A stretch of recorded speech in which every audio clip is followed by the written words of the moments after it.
Rebirth of evil queen episode 3। तरुण अभी mister Khanna और उसके बिजनेस पार्टनर से बात करने में बिजी था, लेकिन उसकी नज़र बराबर दिया पर थी। उसने जब दादी के आसपास उसके चाचा को देखा तो वहां से दिया के पास जाने ही वाला था, तब तक पीछे से उसको किसी ने आवाज दी। शेखर रघुनाथ एसआर ग्रुप का ओनर और हमारे कोल्ड हार्टेड एक्सप्रेशन लेस तरुण का जिगरी दोस्त दोनों आपस में गले मिले और बार काउंटर की ओर चले गए। वही दिया ने जब कुणाल को देखा तो बस हल्का सा मुस्कुराई। कुछ वक्त दादी से बात करने के बाद कुणाल दिया की तरफ मुड़ा और उससे कहने लगा, हाय दिया अंडरस्कोर। दिया भी फॉर्मेलिटी के लिए उसे हाय कहने लगी। पता नहीं, लेकिन दिया को कुणाल को देखते ही घबराहट सी होने लगी। अनचाहा डर उसके जेहन में ना चाहते हुए भी आने लगा। वो अपने मन में ही बोली, ये कौन है? क्यों मुझे इसे देखकर नेगेटिव फीलिंग आ रही है? और उसके बाजू में खड़ी वो चुड़ैल मुझे क्यों यूं खुन्नस भरी निगाहों से देख रही है, जैसे मैंने उसकी कोई कीमती चीज चुरा ली हो। कमाल है ना, मैं इसे जानती भी नहीं, फिर भी यह मुझे ऐसे दिख रही है जैसे अभी खा जाएगी। कुणाल अपनी आंखों में सारे जहां का प्यार ले दिया को ही देखे जा रहा था। उसे जरा भी उम्मीद नहीं थी कि दिया उसे यहाँ मिलेगी। कपूर फैमिली में कहाँ कहाँ नहीं दिया उसने ढूंढा, अब जाकर उससे दिया मिली है।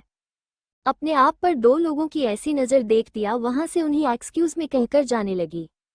वो आगे बढ़ रही थी, लेकिन वो अपनी तिरछी नज़रों से उन दोनों को अभी भी देखे जा रही थी। ऐसी ही पीछे देखते देखते वो वेटर से जा टकराई और उसी के चलते उसके कपड़ों पर वाइन गिर गई।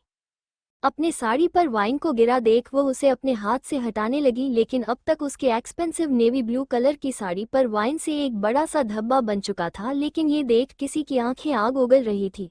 वो कोई और नहीं कुणाल था। वो वेटर दिया को अपना सिर झुकाकर बार बार सॉरी कहता है। It's okay. ये सुन वेटर की जान में जान आ गई। उसे पता था कपूर फैमिली कैसी है, अगर वो किसी भी मेंबर को गुस्सा आए तो जान से मारने के लिए एक बार नहीं सोचते। अपने साड़ी पर से वाइन के डब्बे को हटाने के लिए वो वेटर से पूछती है, वॉशरूम कहाँ है? वॉशरूम की दिशा बताकर वेटर वहां से चला जाता है, लेकिन फिर भी बार बार पीछे मुड़ दिया को सॉरी कहता है। वेटर जिस दिशा में गया था वहां पर और भी लोग मौजूद थे। देखने पर पता चलता है कि वो सर्वेंट एरिया था, जहां पर सभी वेटर सबको ड्रिंक सर्व कर रहे थे। सभी उस आते हुए वेटर को देख हुटी करने लगते हैं अंडरस्को और कहते हैं, यार राकेश, तुमने तो कमाल कर दिया, जो बोला था वो करके भी आया। वाह क्या बात है। राकेश बोला, तो तुम्हें क्या लगता है कि मैं काम नहीं कर सकता? तुमने मुझे दिया था, चैलेंज किया था, और भी किसको? राकेश को, जो कभी किसी चैलेंज से पीछे नहीं हटता।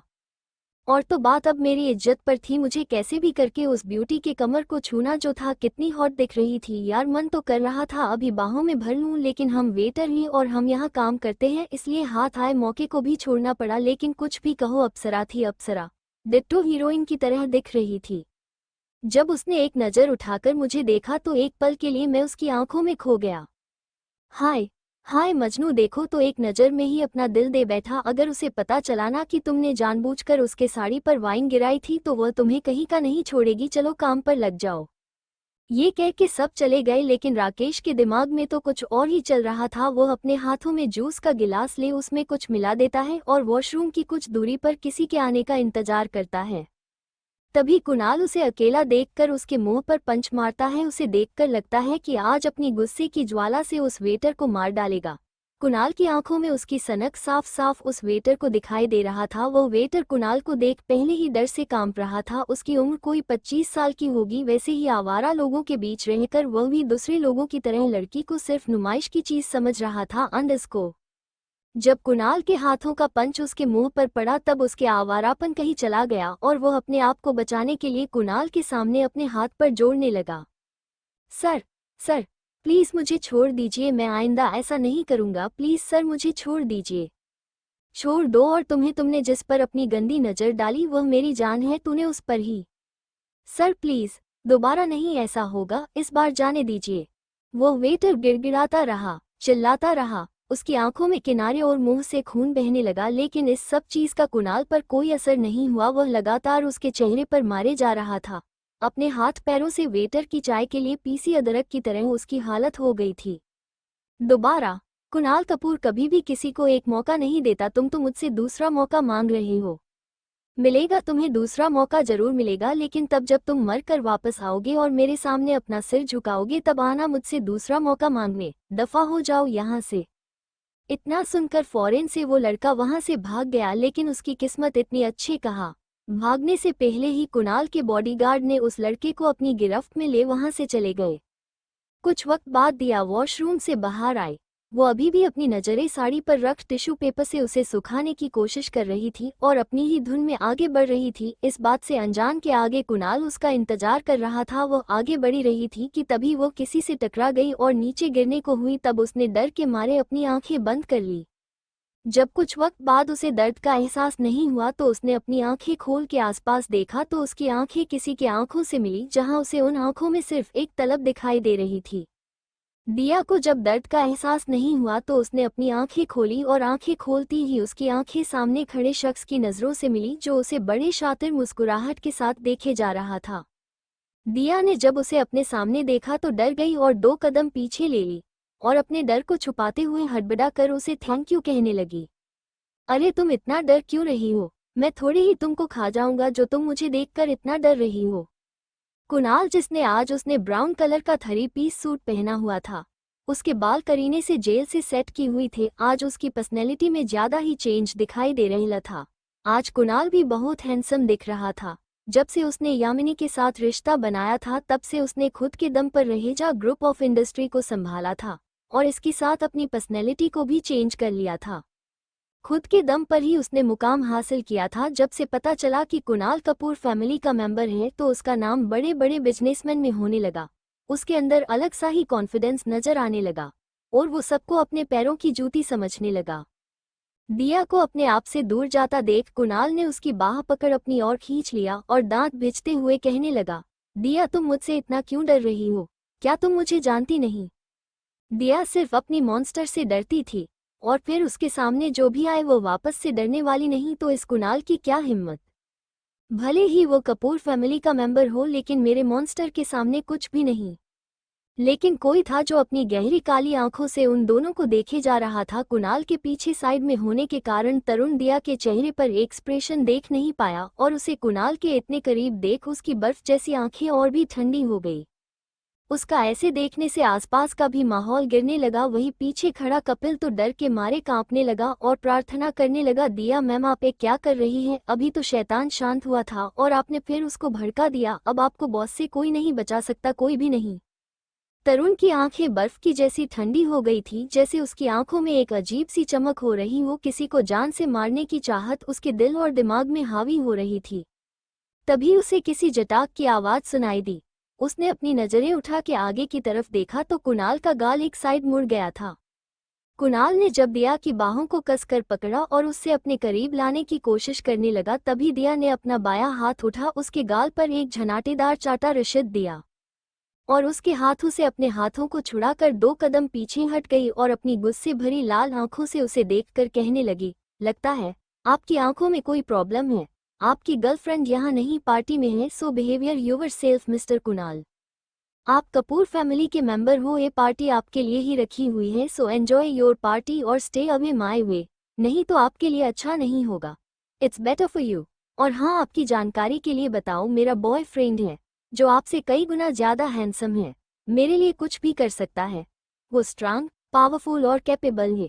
उसके सामने आप कुछ भी नहीं हो। आन्यद याद रखना, मुझे हाथ लगाने से पहले सो मुझसे दूर रहने में ही आपकी भलाई है। इतना कह दिया वहां से चली गई।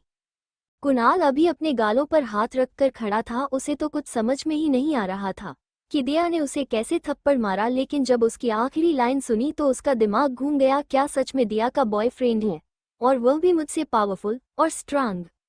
जैसे ही उसने ये सुना उसकी आंखों में खून उतर आया और वैसे ही अपनी जगह खड़े होकर किसी को कॉल करने लगा। दिया पार्टी हॉल में पहुंच चुकी थी और अपने नजरें इधर उधर कर तरुण का ढूंढने लगी। तरुण उसे कहीं नहीं नजर आया तो आगे बढ़कर उसे ढूंढने लगी। तभी किसी ने पीछे से उसकी कमर को पकड़ अपने आप से सटा लिया और उसे कॉर्न में ले जाकर खड़ा कर दिया।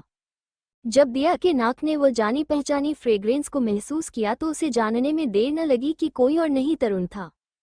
कुछ वक्त पहले जब तरुण गुस्से में ज्वालामुखी बनने ही वाला था और वो आगे बढ़कर दिया को कुणाल से दूर करने ही वाला था, तब उसे चटाक की आवाज सुनाई दी और उसने जब देखा कि दिया ने कुणाल को थप्पड़ मारा और उससे कहा कि उसका एक बॉयफ्रेंड है जो उससे भी ज्यादा पावरफुल और स्ट्रांग है, तो तरुण की पहली बर्फ जैसी आंखों में फिर से सॉफ्टनेस आ गई। और पीछे खड़ा कपिल जो कुछ वक्त पहले डर के मारे मरने ही वाला था, जब उसने दिया की बातों को सुना तो उसका दिल मुंह में ही आ गया। उसे जरा भी उम्मीद नहीं थी कि दिया उसके बॉस के लिए ये सब कहेगी, और वो अपने मन में ही बुदबुदाया, दिया मैडम सिर्फ आप ही हो जो इस शैतान को शांत कर सकती हूँ। मैं आपके आगे दंडवत करता हूँ, लेकिन प्लीज़ आप ऐसी कोई हरकत मत कीजिए जैसे कि किसी की जान पर बनाए, खास करके मेरी। अभी तो मेरी शादी भी नहीं हुई। दिया कुछ रिएक्ट करती या फिर तरुण को कुछ कहती, इससे पहले ही तरुण ने अपने होंठ दिया के सुर्ख लाल गुलाबी होंठ पर रखकर उसे पैशनेटली किस करने लगा। दिया तो जैसे शौक हो गई थी, लेकिन आज तरुण की किस में पहले वाली ही झलक दिखाई दे रही थी जब उसके सर पर जुनून सवार थी। तरुण दिया के होंठ को किस और बाइट कर रहा था, मानो उसे पनिशमेंट दे रहा हो उसके किसी गलती की। छोड़ो छोड़ो मुझे तरुण, छोड़ो, ये तुम क्या कर रहे हो। दिया को तो कुछ समझ में ही नहीं आ रहा था कि आखिर उसने ऐसा क्या किया जो तरुण उसे पनिश कर रहा है। जब से उसने इस जिंदगी में तरुण से प्यार करना शुरू कर दिया था तब से उसने मुझे अब तक कभी हर्ट नहीं किया, लेकिन आज ऐसा क्या हो गया जो मुझे इस तरह से हर्ट कर रहा है। तभी उसके कानों में किसी के गर्म सांसें पड़ी, जिससे दिया का दिल जोर जोर से धड़कने लगा। ऐसा लगने लगा कि उछलकर बाहर ही आएगा। अंडस्को तुमने गलती की है, इसी की सजा तुम्हें मिली है माय लव। लेकिन बेबी मैंने कोई गलती नहीं की है जिसे तुम मुझे ये पनिशमेंट दे रहे हो। कानों में गुदगुदी होने के बावजूद दिया ने हकलाते हुए तरुण को कहा, दिस इज नॉट फेयर तरुण। अंडस्को तुम मुझे वो गलती की सजा दे रही हो जो मैंने की ही नहीं। अपना मुंह फुलाकर दूसरी ओर देखने लगी। तरुण उसकी थुड़ी को पकड़ अपनी ओर करते हुए कहने लगा, तुम्हारी पहली गलती अंडस्को, मेरे अलावा तुम्हें कोई हाथ नहीं लगा सकता और तुमने उसे हाथ लगाने दिया। तुम्हारी दूसरी गलती अंडस्को तुम मुझे यूं इग्नोर नहीं कर सकती। जब मैं तुम्हारे सामने रहूं तो सिर्फ तुम्हारी नज़र मुझ पर होनी चाहिए, ना कि सब पे। उफ, ये जलेसी, मैं इस तरुण का क्या करूं अंडस्को, दिया ने झुंझुना कर अपने मन में कहा। फिर कुछ ऐसा हुआ जो तरुण ने कभी सोचा नहीं था। उसका एक्सप्रेशन लेस और ठंड पड़ चुकी आंखों में एक चमक आ गई, लेकिन ये चमक कुछ वक्त के लिए ही थी। वो अच्छी तरह जानता था वो ये सिर्फ उसका दिल बहलाने के लिए कर रही है। दिया अपने पंजों के बल खड़ी हो, अपने दोनों हाथ हवा में उछाल तरुण के गर्दन के इर्द गिर्द उसके बाहों का हार बना अपनी तरफ नीचे खींच लेती है और पलक झपकाए उसके सख्त लेकिन गुलाबी होठों पर अपने होंठ रख अगले ही पल अपनी आंखें बंद कर उसे पूरी शिद्दत से चूमने लगी। वो इस चीज से उसे ये बताना चाहती थी कि भले ही इस दुनिया में उसको चाहने वाले कितने भी हो, लेकिन वो सिर्फ और सिर्फ तरुण की ही रहेगी, इस जन्म में हो या अगले जन्म में। तरुण से दिया को खुद तरुण भी अलग नहीं कर सकता। गर्दन से होते हुए दिया के हाथ उसके बालों में खेलने लगे, उसके सिल्की छोटे छोटे बालों में उसकी उंगलियां फिरते देखकर तरुण भी अब मदहोश होने लगा। सब कुछ भुला दिया को उसी पैशन के साथ किस करने लगा। उन्हें देख ऐसा लग रहा था मानो उन दोनों के सिवा इस दुनिया में कोई और मौजूद ही नहीं। तभी म्यूजिक की हल्की हल्की सी लिरिक्स उन दोनों के कानों में सुनाई दी। अंडस्को ये सुन मानो वो दोनों सब कुछ भूल एक दूजे में खोने लगे। अंडस्को बहु में डे बस जाने, साइन में द छुप जाने, तुझ बिन मैं जाऊंगा कहा, तुझसे ही मुझे को पाने। यादों के वो नजरान एक जिन पे हक हो, बस मेरा तेरी यादों में राहूं। तेरे ख्वाबों में जगूं, मुझे ढूंढे जब कोई तेरी आंखों में मिलूं। जो भी सांसें मैं भरूं उन्हें तेरे संग भरूं, चाहे जो हो रास्ता यूज। तेरे संग चालू दिल इबादत कर रहा है, धड़कने मेरी सुन। तुझको मैं कर लूं हासिल, लगी है यही धुन। दोनों एक दूसरे में इतने खो गए उन्हें पता भी न चला कि वो अभी भी पार्टी में ही है। यह म्यूजिक सुन दोनों को ही ऐसा लगा कि वो एक अलग दुनिया में ही पहुंच गए हो। उन दोनों के सिवा यहाँ कोई और नहीं। तरुण ने दिया को टर्न करते हुए दीवार से सटा दिया और उसे हल्का ऊपर कर उसके होठों को बड़े पैशनेट और शिद्दत से चूमने लगा। ऐसा लग रहा था कि वह दिया के होठों को निगलना ही चाहता हो। तरुण के हाथ दिया के पूरे जिस्म पर चल रहे थे। उसका ब्लाउज डीप होने की वजह से उसकी गोरी पीठ पर उसके हाथ मक्खन की तरह फिसल रहे थे और उसकी वो पतली कमर जिस पर मोतियों की माला किसी बादल की तरह चमक रहे थे। ऐसा लग रहा था कि तरुण के एक उंगली से उसे खींचने से ही वो मोतियों की माला नीचे बिखर जाएगी। वो बस एक दूसरे के होठों को चुमे ही जा रहे थे। 25 मिनट तक किस करने के बावजूद दोनों का अलग होने का इरादा दूर दूर तक दिखाई नहीं दे रहा था। तभी दोनों को किसी के फुटवेयर की आवाज़ सुनाई दी। जब तक वो कुछ समझ पाती वो आवाज़ बहुत तेजी से उनकी पास में से सुनाई दी। अंडस्को दिया घबराहट के मारे वही जम गई। उसे कुछ भी समझ में नहीं आ रहा था, वो अब भी उसी एहसास में डूबी हुई थी। किस करते करते वो भी मदहोश होके बस अपने होठों पर अपनी जीभ फिरा रही थी।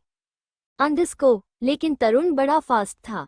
जैसे ही उसके कानों में किसी की फुटवेयर की आवाज आई, उसने जल्द से जल्द दिया को अपनी बाहों में भर लिया और उसके बिखरी बालों को सलीके से ठीक करने लगा। उसने इस तरह से दिया को अपनी बाहों में लिया था कि किसी को उसका चेहरा और ना ही और कुछ दिखाई दे। तभी उसे पीछे से किसी की आवाज सुनाई दी और वो कह रहा था कि हेलो मिस्टर कपूर, क्या मैं आपसे कुछ बात कर सकता हूँ दिल के बारे में। अंडरस्को। उसके साथ भी एक फीमेल पार्टनर मौजूद थी जो उसके हाथों में हाथ लिए बस उन दोनों की तरफ ही देखे जा रही थी। जब उस इंसान को सिचुएशन का पता लगा तो वो जल्दी से हड़बड़ा कर कहने लगा, अंडरस्को, लगता है आप बिजी है, कोई बात नहीं, मैं किसी और दिन आऊंगा। जल्द से जल्द अपनी गर्लफ्रेंड का हाथ पकड़ वहां से चला गया। उन दोनों को जाता देख दिया कि सांस में सांस आई और वो तरुण को हल्का धक्का दे उसे पीछे करने लगी। दोनों एक दूसरे के इतने करीब थी कि हवा भी ना गुजरे। दिया के होंठ किसी गुब्बारे की तरह फुले हुए थे, जैसे रेड कलर का गुब्बारा। उसकी आंखें शर्म से झुकी हुई थी, वो अपनी नजरें उठाकर तरुण की ओर देख भी नहीं रही थी। अंडरस्को। तरुण ने एक हाथ बढ़ा, उसे अपनी बाहों में खींचा और लंबी लंबी सांसें लेने लगा और अपने उकती हुए सांसों पर काबू करने की नाकाम कोशिश करने लगा। उसने आगे बढ़ दिया के माथे पर किस किया और उसके बाल और साड़ी को ठीक करके पार्टी हॉल के अंदर चला गया। तरुण चलकर सीधा दादी के पास चला आया और उनसे कुछ बातचीत करने लगा। तभी वहां यामिनी आए। तरुण की पीठ यामिनी की आंखों के सामने थी। वो उसे ऊपर से नीचे तक बस घुरे जा रही थी। वो आगे बढ़ तरुण का चेहरा देखना चाहती थी।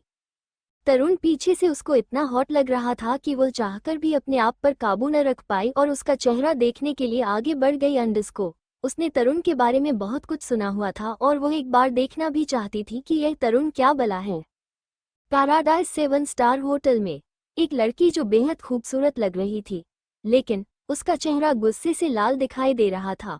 उसने शॉर्ट ब्लैक कलर का घुटनों के थोड़े ऊपर तक का ड्रेस पहना हुआ था, जो खिड़की से बाहर अपनी ही सोच में गुम होकर देख रही थी। उसके एक हाथ में विस्की का ग्लास और दूसरा हाथ खिड़की पर टिका हुआ था। ऊपर से लेकर नीचे तक ब्रांडेड कपड़े से लेकर ब्रांडेड चीजों से उसकी अमीरी छलक रही थी। क्रीम कलर का 7 इंच हाई हील पहने वो बला की खूबसूरत लग रही थी। जीरो कमर वाले अट्रैक्टिव फिगर, किसी का दिल भी मनमोहन देने वाली उसकी अदा, लेकिन उसके चेहरे पर एक शातिर दिमाग वाली औरत, ऊपर से शांत और अंदर से किसी नागिन की तरह।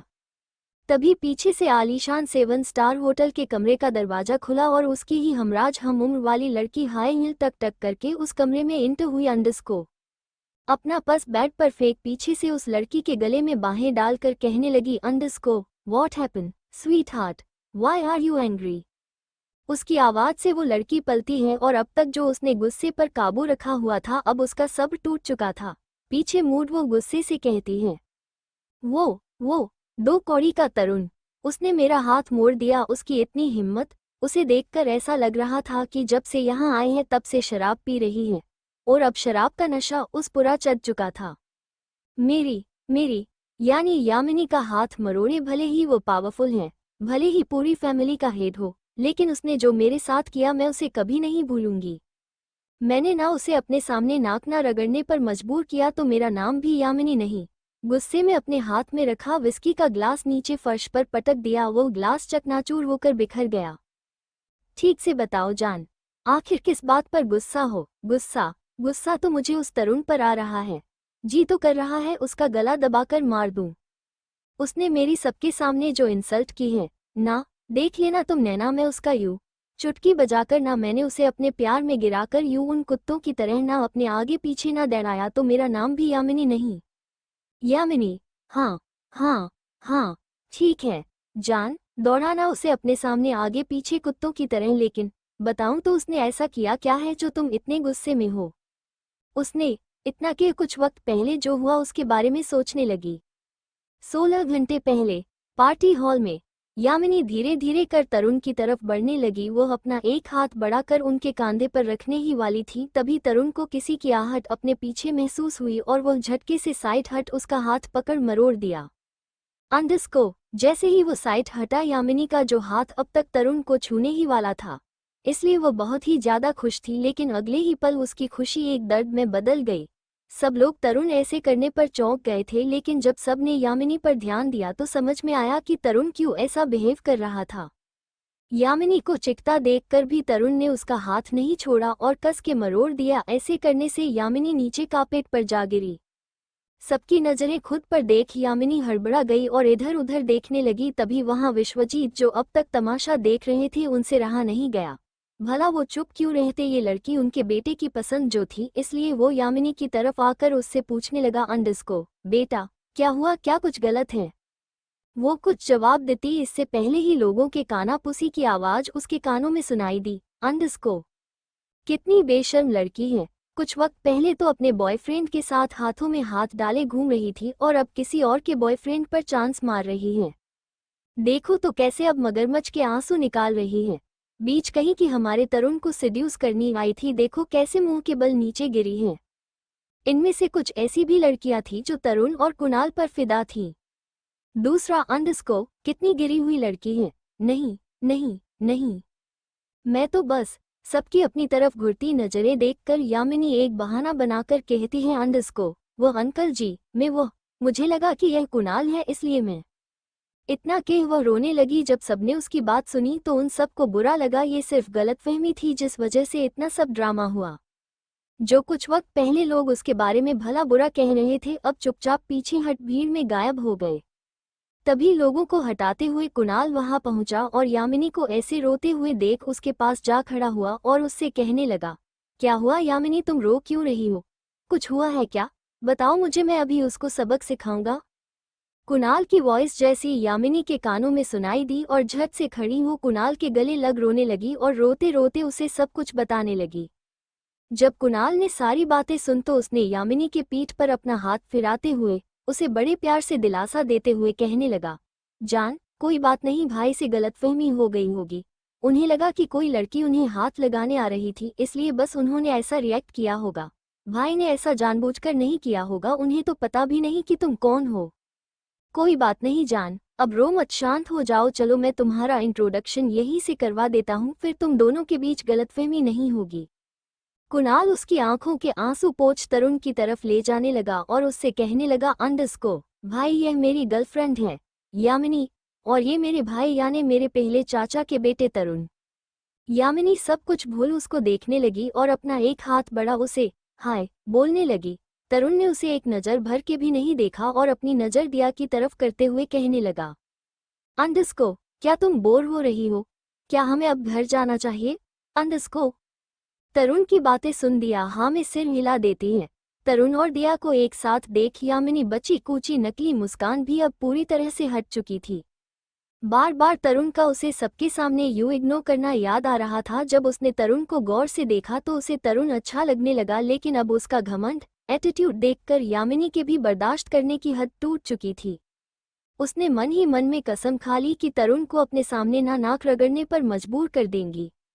कपूर मैंशन में सुबह 5 बजे तरुण ने जब आंखें खोली तो उसकी नज़र अपनी बाहों में लेटी दिया पर चली गई, जो किसी बच्चे की तरह उसको चिपक कर सो रही थी, या हम कहें उसके ऊपर ही पूरी फेल कर सो रही थी। उसका क्यूट और प्यारा चेहरा उसकी बालों से पूरा ढक चुका था। उसके होठों के किनारों से चिपचिपा लिक्विड तरुण के छाती को भीग रहा था। ऐसा लग रहा था जैसे कोई 5 साल की लड़की सारे जहां को छोड़ आराम से लेटी हुई थी। तरुण अब तक उसकी खूबसूरती को ही न्यारे जा रहा था। उसके दिमाग में क्या चल रहा था इसका अंदाजा कोई भी नहीं लगा सकता। उसने अपना हाथ बढ़ा दिया कि बालों को उसके चेहरे पर से हटा पीछे कर दिया, जिससे उसकी बिल्ली जैसा सफ़ेद चेहरा उसे साफ साफ नजर आ रहा था। उस वक्त वो गहरी नींद में थी, धीरे धीरे सांसें ले रही थी। उसकी वो नाजुक पतली नाक एक समय फूल रही थी, दूसरी समय पिचक रही थी। उसकी हाथों की एक उंगली उसके मुंह में थी, जैसे ये उसकी बचपन की ही आदत हो उंगली को मुंह में डालने की, बिल्कुल 5 साल की बच्ची की तरह। धीरे धीरे सांस लेने की वजह से उसकी छाती तरुण के निकट छाती पर ही दबाव दे रही थी। दुबली पतली सी दिया जितना भी खाए, लेकिन मजाल है खाने की जो उसके शरीर का वेट बढ़ा सके।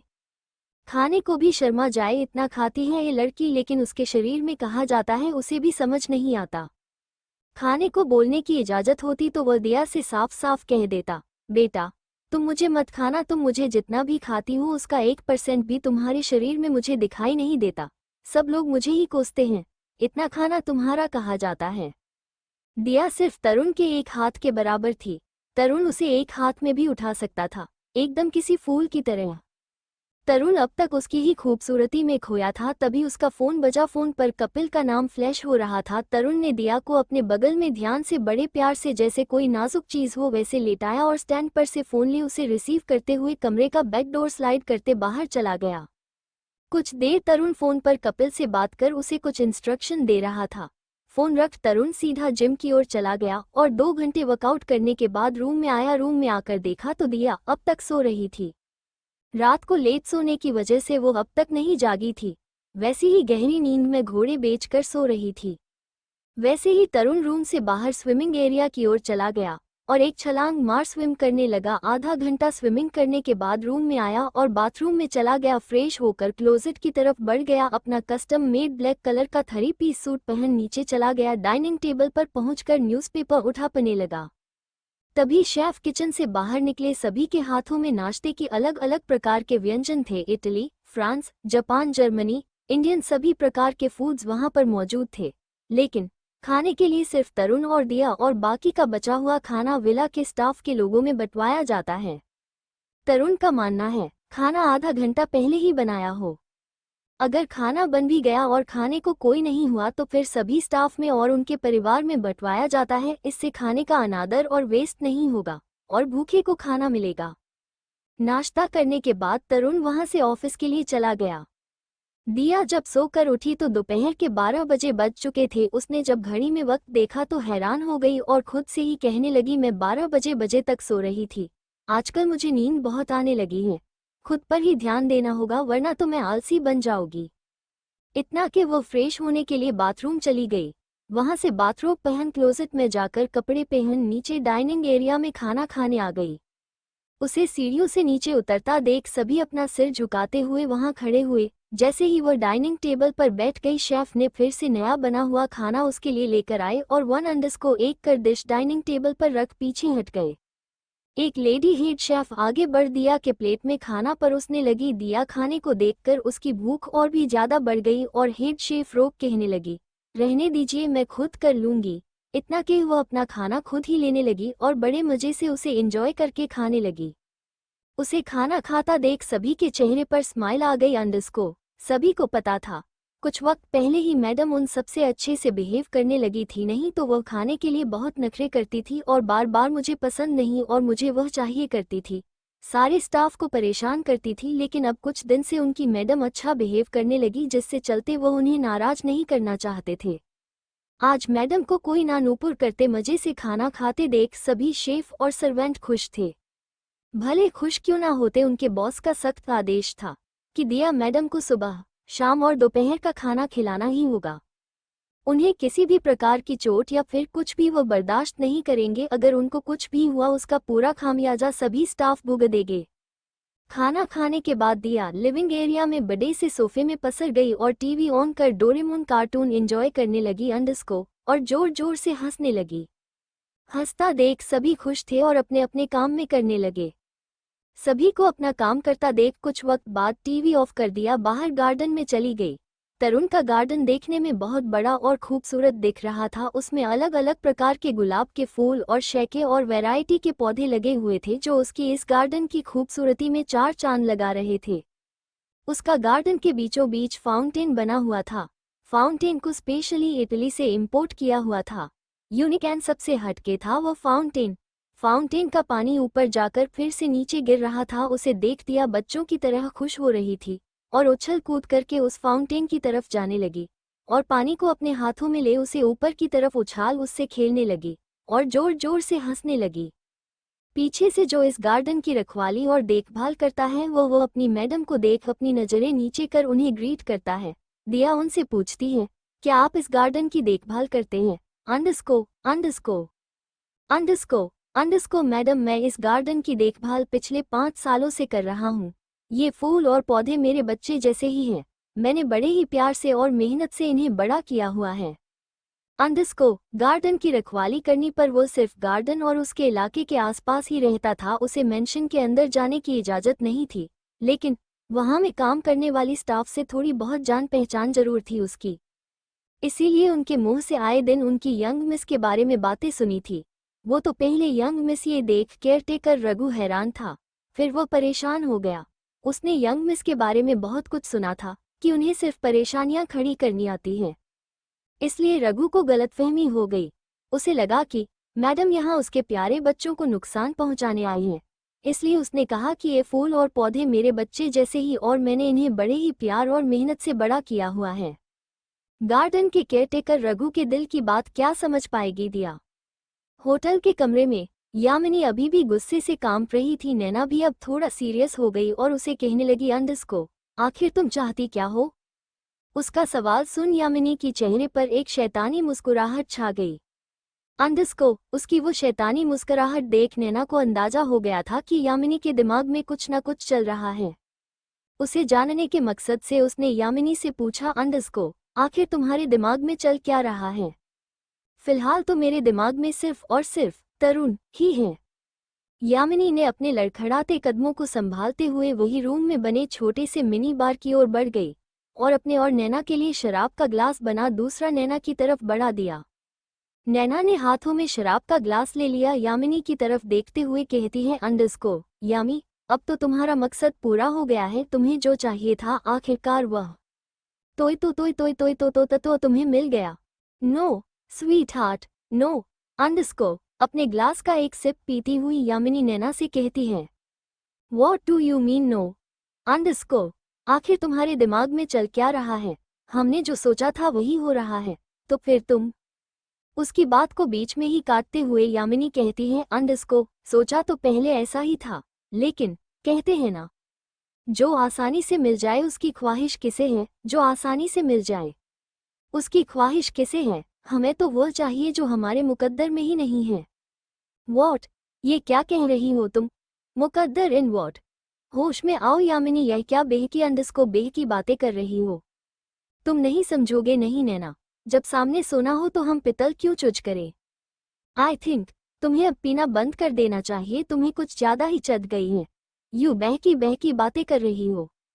कम ऑन स्वीट हार्ट, जब तक मैं तरुण से नहीं मिली तब तक मुझे ऐसा ही लगा Kunal is the best, looking very handsome, smart, blah blah ब्ला।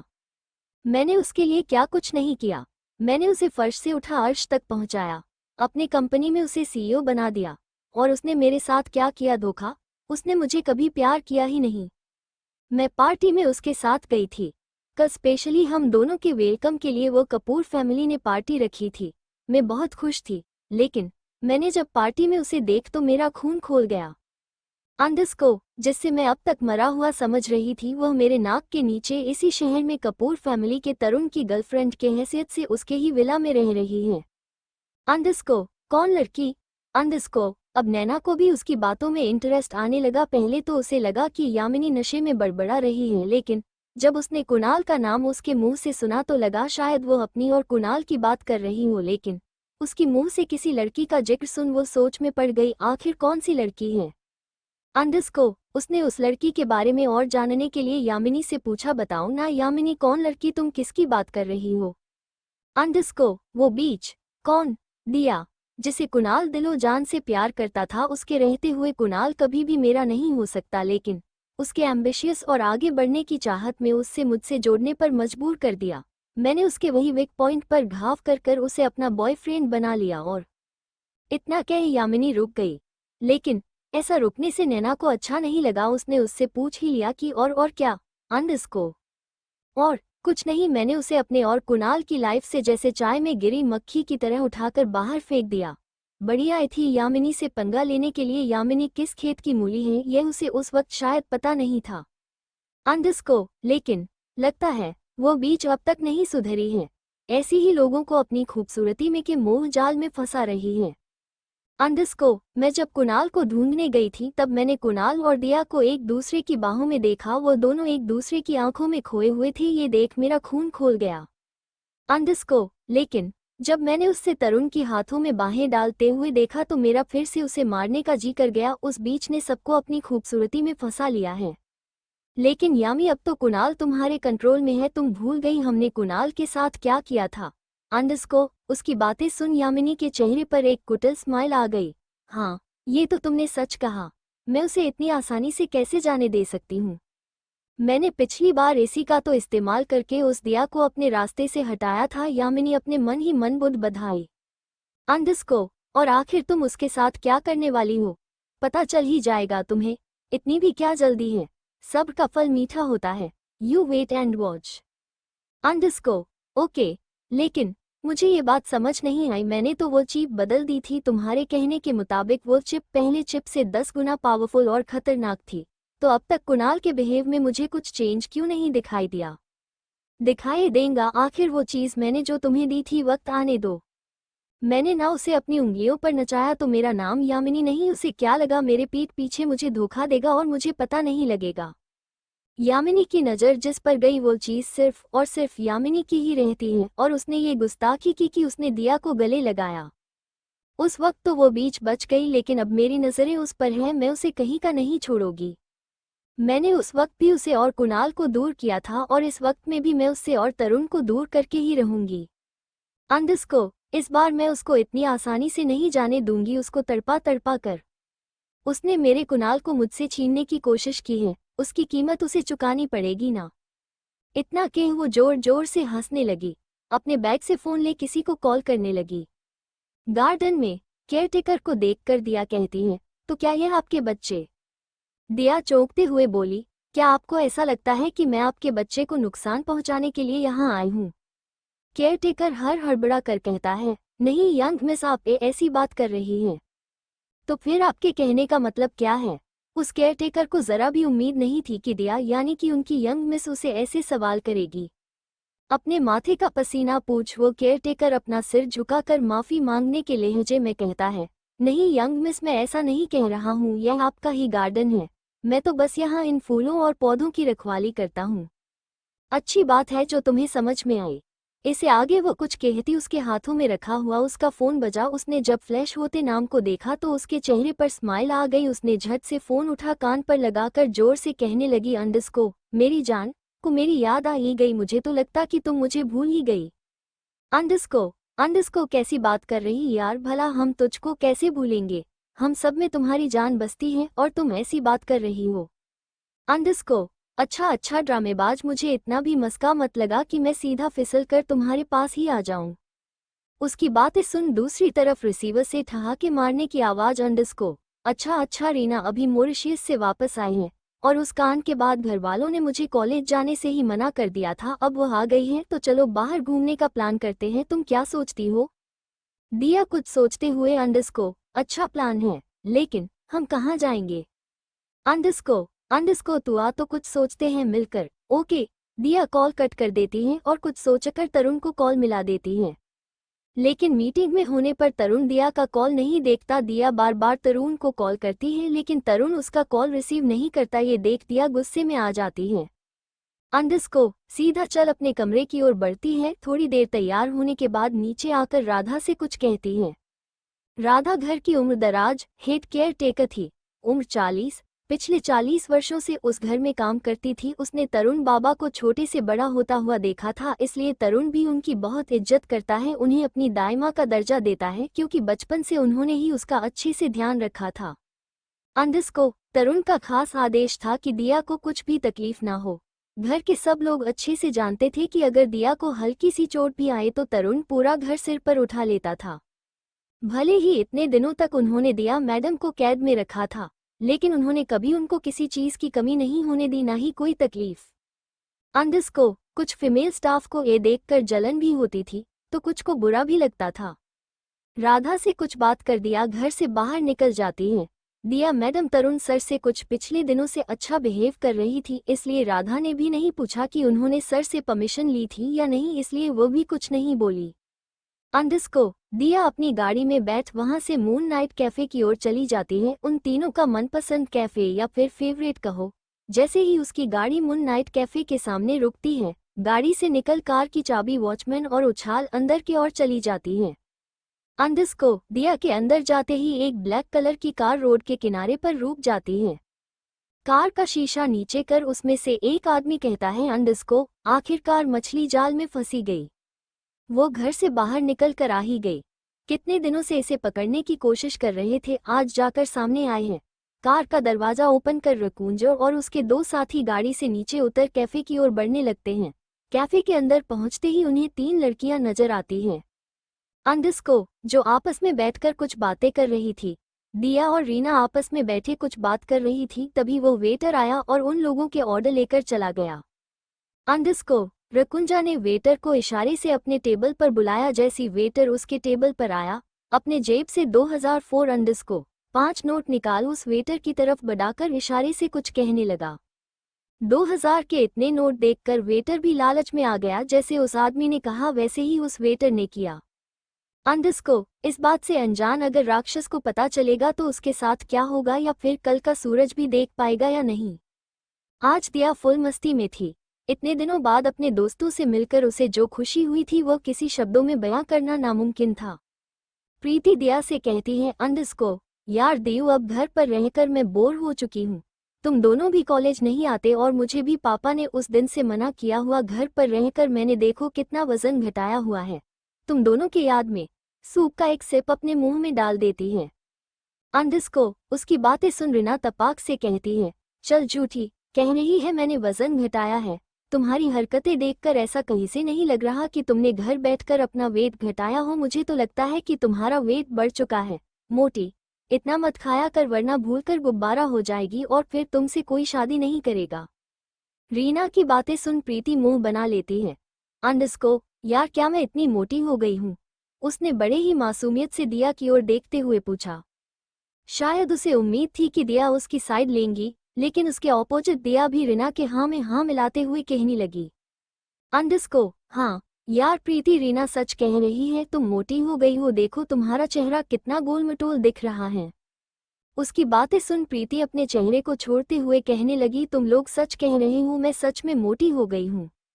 उसका वो क्यूट एक्सप्रेशन देख दोनों की हंसी छूट गई और दोनों पेट पकड़ के हंसने लगी और कहने लगी, यार मेरी जान, तू खा खा कर कितनी भी मोटी हो जाओ तो भी तुम हमारी वही चुलबुली और नटखट दोस्त रहेगी। मरते दम तक एक साथ ही रहेगी, समझी मोटी।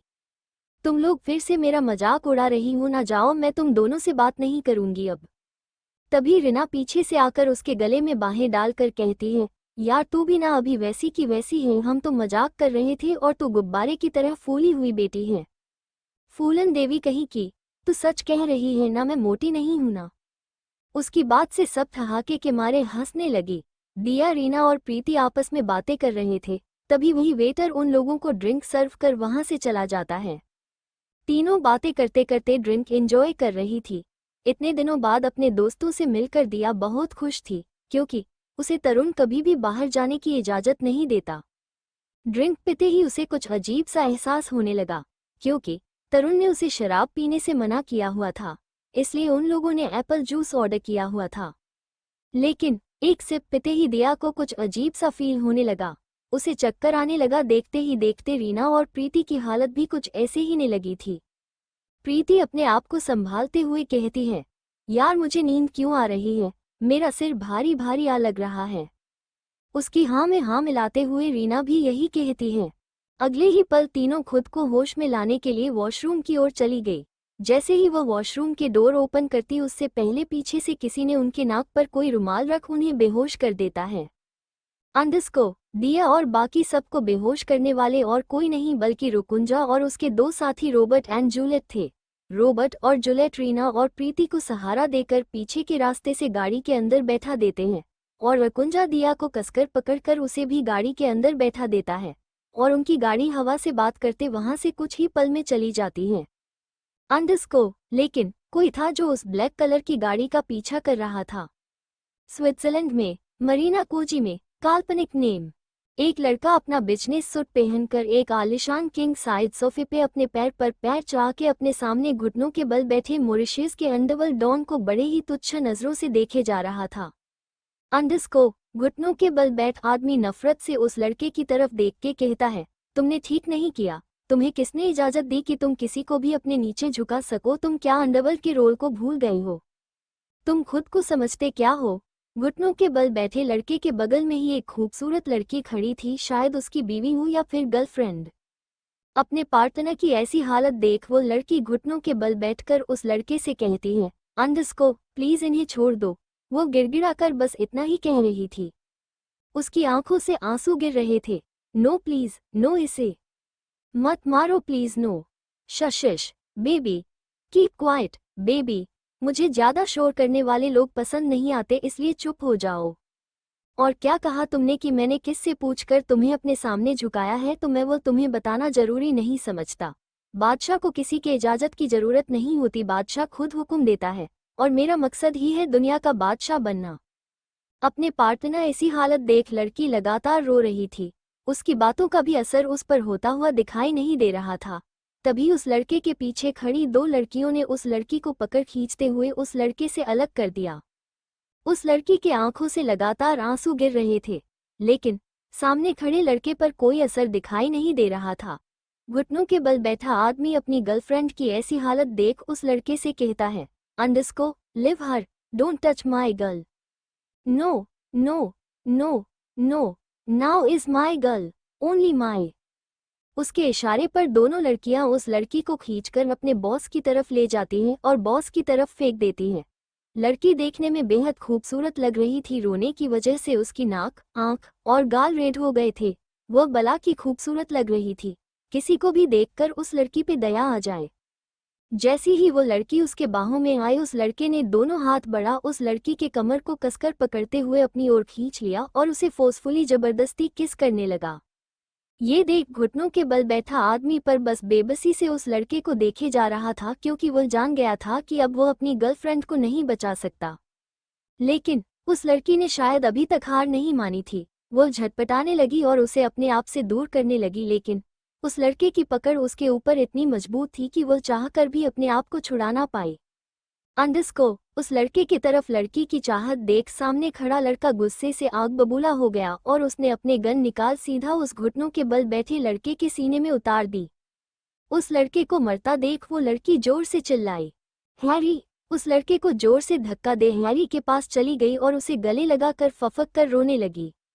उसके बावजूद उस लड़के पर कोई असर नहीं हो रहा था। वह सीधा चल उस लड़की को बालों से पकड़ खींचते हुए एक कमरे की ओर ले जाने लगा और जाते जाते बिना पीछे मुड़े कहने लगा, क्लीन दिस कैबेज। कमरे का दरवाजा खोल उस लड़की को अंदर ले जाकर बिस्तर पर पटक दिया और उसके अंदर पटकते ही दरवाजे को लॉक कर बिस्तर की ओर बढ़ने लगा।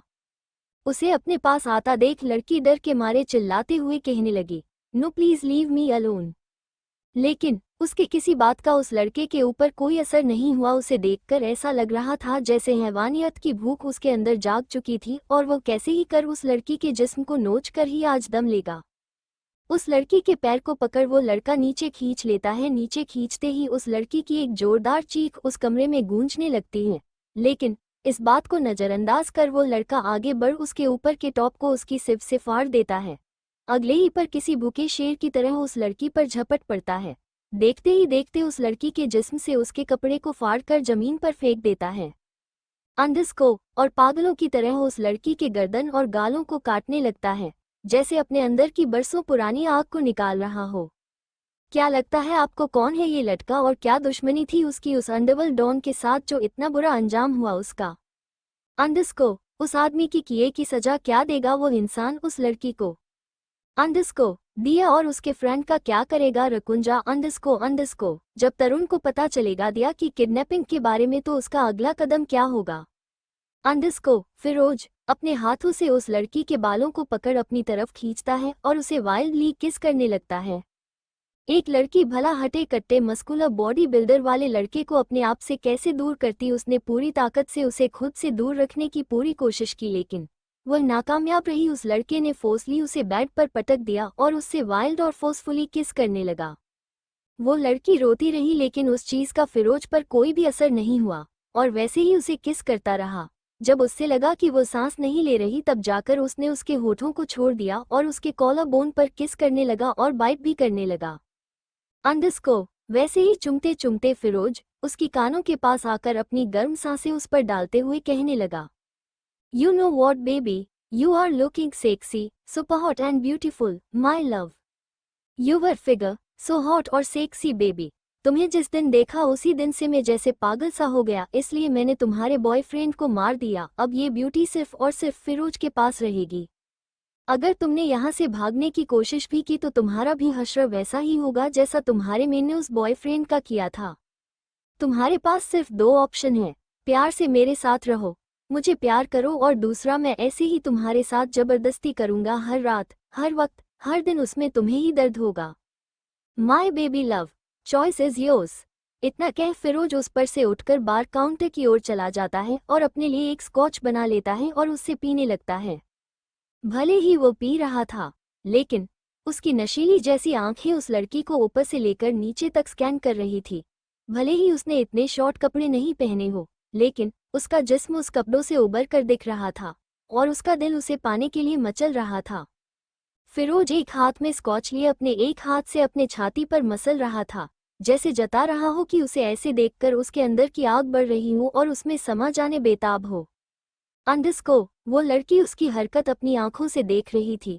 उसकी आंखों में आंसू थे, लेकिन फिर भी उसकी नजरें फिरोज पर थी जो उसे एक टक हवस की नजरों से घूरे जा रहा था। उसने अपने मन में कहा, तुमने जैसे मेरे आंखों के सामने मेरे प्यार को मारा था, वैसे ही मैं भी तुम्हें एक दिन वैसे ही मेरे आंखों के सामने मरता हुआ देखना चाहती हूँ। इसके लिए मुझे कुछ भी करना पड़े।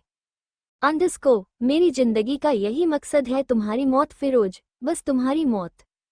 अपनी आंखों से आंसू पोंछ वो लड़की फिरोज को ऐसे ही घूरते हुए उसकी तरफ बढ़ने लगी। उसकी ड्रेस थाई तक ही आती थी, लेकिन आज वो इस कदर टूटी थी कि शायद आज उसको खुद की मौत का भी डर नहीं था। अंडस्को, वो आगे बढ़ फिरोज के हाथों से स्कॉच का ग्लास ले खुद के होठों पर लगा देती है। हम I like your attitude baby. इतना कह उसे अपने करीब खींचता है। इस वक्त उसके चेहरे पर एक शैतानी मुस्कुराहट थी। वो लड़की आगे बढ़ फिर उसके होठों को चूमने लगती है। फिरोज ये तो जानता था कि उसके इरादे क्या था, लेकिन वह ये भी जानता था कि वो कुछ नहीं कर सकती। फिरोज ने उसकी कमर में हाथ डाल उसे अपने थाई पर बिठा दिया और उसे वैसे ही चूमने दिया। दोनों की किस अब वाइल्ड होने लगी थी, दोनों भी रुकना नहीं चाहते थे। फिरोज का एक हाथ उसकी गर्दन में था तो दूसरा उसकी थाई पर उंगलियां चला रहा था। वो भी अपना एक हाथ उसके गर्दन में डाल दूसरे हाथों से उसके शर्ट की बटन खोलने लगती है, लेकिन इतना सब करने में भी वह अपनी किस को ब्रेक नहीं करती और वैसे ही फोर्सली चूमने लगती है। दोनों को देखकर ऐसा लग रहा था कि वह चुमकर ही दोनों एक दूसरे की प्यास बुझागे। फिरोज चेयर से नीचे उतर वैसे ही उस लड़की को उसके बैक से पकड़ अपने और करीब कर देता है।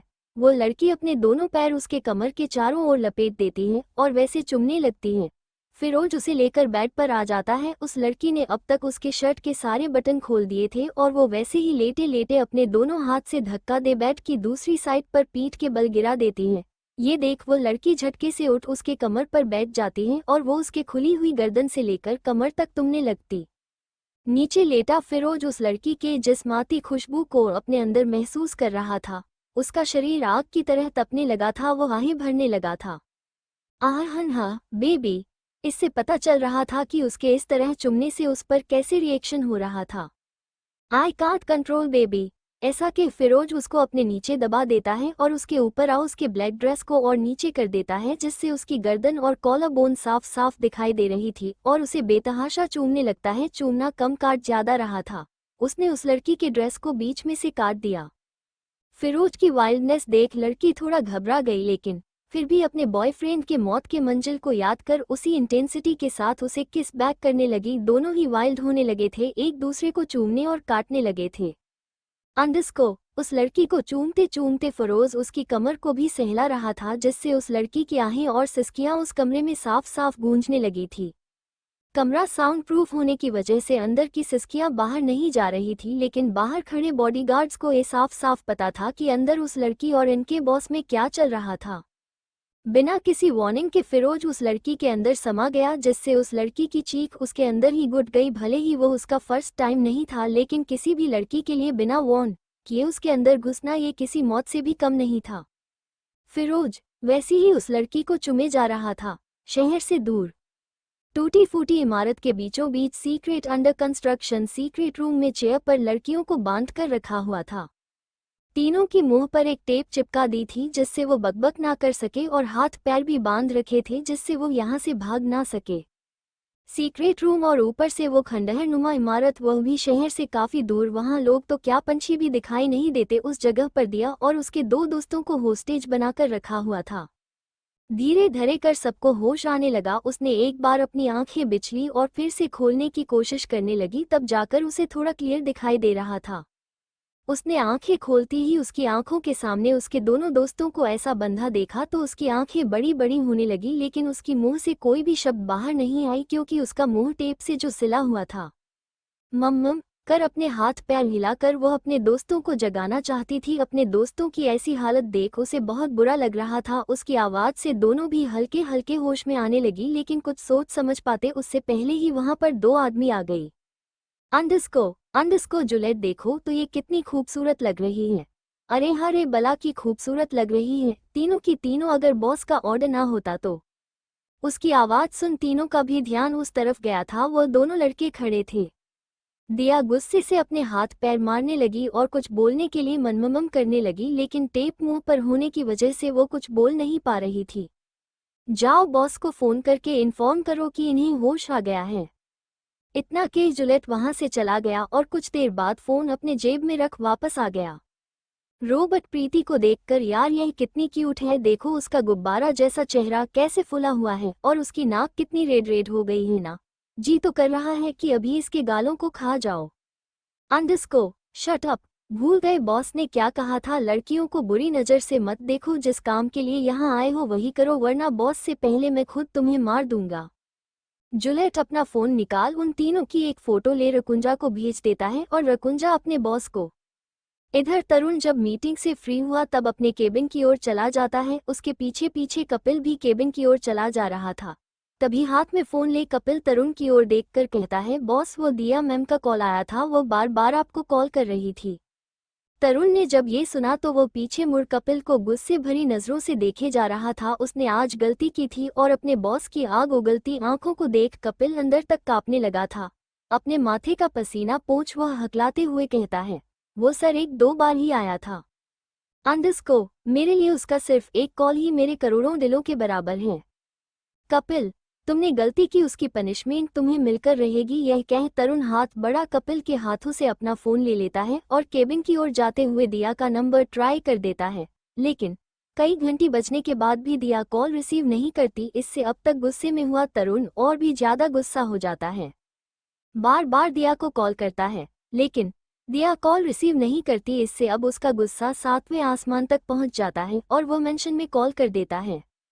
कुछ देर रिंग बजने के बाद भी कॉल फिर से कट हो जाता है। ये देखकर तरुण का गुस्सा और भी बढ़ने लगता है। वह एक बार फिर कॉल करने का सोचता है और कॉल कर देता है। थोड़ी देर बाद वहां से राधा की आवाज सुनाई देती है। अंडस्को मैडम कहाँ है? अपने बॉस की डरावनी आवाज सुन राधा भी एक पल के लिए डर जाती है और वह भी हकलाते हुए कहती है, वो तरुण बाबा यंग मिस तो बाहर गई हैं अपनी सहेलियों से मिलने।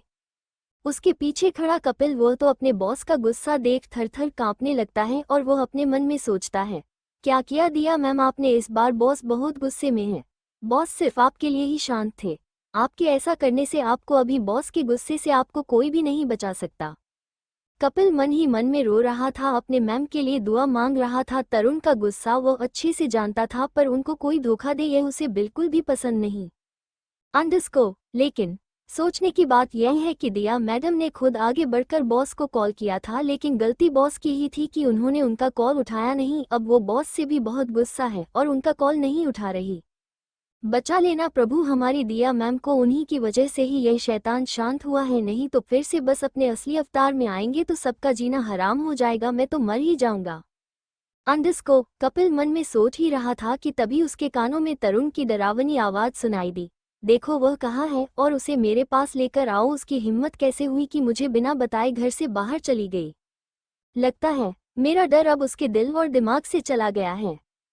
लेकिन एक बार फिर कपिल हिम्मत करके तरुण से कहता है, बॉस वो मुझे लगता है कि दिया मैम ने आपको बताने के लिए ही कॉल किया होगा जब आप मीटिंग में थे, लेकिन आपका कॉल नहीं लगा तो वह अभी आपसे गुस्से में होगी, इसलिए वह आपका कॉल उठा नहीं रही होगी।